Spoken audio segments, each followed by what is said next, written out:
Kwa hiyo Mungu mwenyewe ndo anafanya haya yote. Ndio maana unapofanya vya ovyo ovyo tunakushangaa, kwa nini unafanya vya ovyo ovyo? Kati tumesali kumwomba Roho Mtakatifu na hivi huwa unafanya vitu vya ovyo ovyo.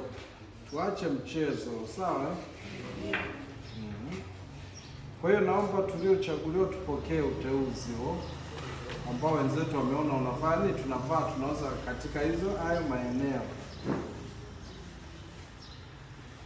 Naomba na tuliowachagua tuwaamini, tuliofanya nini.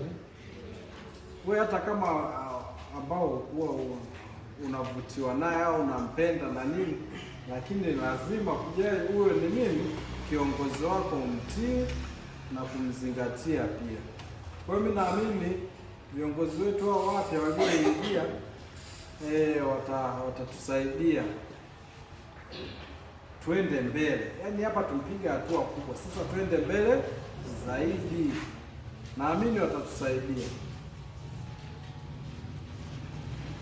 Na hivi kuna watu wengine wameanza kujitetea hapa. Wewe Mungu afanya nini? Amekuteua. Kama unaona umebanwa, muulize sasa unajibalance vipi, atakujibu.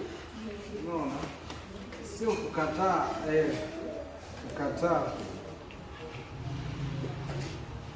Wale tuliosali siku moja Matogoro kwenye msiba fulani wa Matogoro, mtakumbuka naibu alipokuwa anaongea kuhusu wale waliokataa uongozi, alipokuwa analifaa kwa yule aliyefariki, alipokuwa anajitoa katika masuala ya kanisa.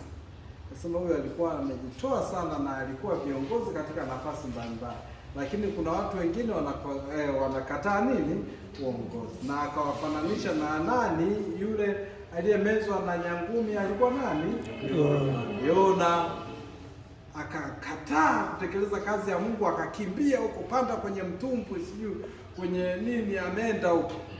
Baadaye chombo kinaleta msukosuko, anagundua anasababisha majanga yote ni huyu. Kamata huyo, tumbukiza kwenye nini, kwenye maji. Nyangumi akafanya nini? Akameza. Lakini tunaambiwa baadaye alifanya nini?